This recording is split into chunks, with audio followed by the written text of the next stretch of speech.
David aerial کا نام ایک ایسا ٹرینڈ بن چکا ہے جو آپ کو ہر جگہ گردش کرتا نظر آتا ہے، چاہے وہ ٹویٹر ہو، فیس بک ہو، انسٹاگرام ہو یا پھر یوٹیوب۔ تو آج ہم بھی اس کے بارے میں بات کریں گے۔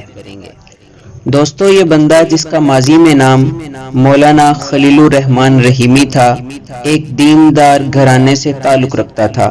اس کے والد اور والدہ نہایت شریف اور دیندار ہیں۔ اگر کہا جائے وہ بلا شبہ موجودہ دور کے ولی ہیں۔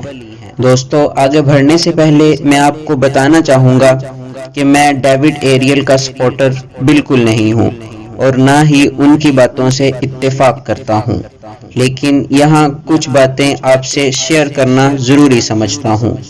دوستو، آج ہمارا رواج بن چکا ہے کہ ہم بات کسی فرد تک نہیں رکھتے، بلکہ اس سے متعلق لوگوں کو بھی گھسیٹنا شروع کر دیتے ہیں۔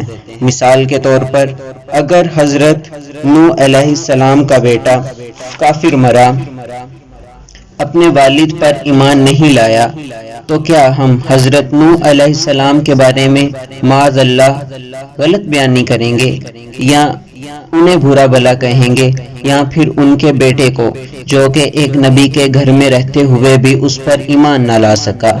یا دوسری طرف اگر ہم بات کریں یزید کی، تو کیا اس کے ظلم کو دیکھتے ہوئے نعوذ باللہ ہم حضرت امیر معاویہ رضی اللہ تعالی عنہ کی شان میں ہلکے الفاظ استعمال کریں گے؟